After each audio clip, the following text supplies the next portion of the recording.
বিপদ আসলে কোন দোয়া পড়তে হয়, কিভাবে ফরিয়াদের হাত উত্তোলন করতে হয়, কিভাবে রবের দরবারে নতজানু হয়ে ফরিয়াদ করতে হয়, এটা জানার দরকার আছে না নাই?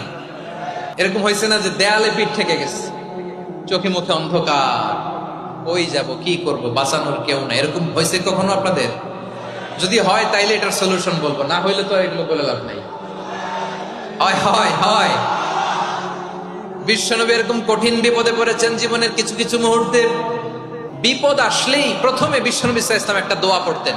তিনি পড়তেন ইন্না লিল্লাহি ওয়া ইন্না ইলাইহি রাজিউন। নিশ্চয় আমরা আল্লাহর জন্য, নিশ্চয় আমরা কার দিকে ফিরবো ভাই? আবার কার দিকে ফিরবো?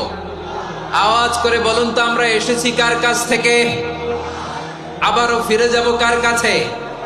এজন্য বিশ্বনবী পড়ছেন ইন্না লিল্লাহি ওয়া ইন্না ইলাইহি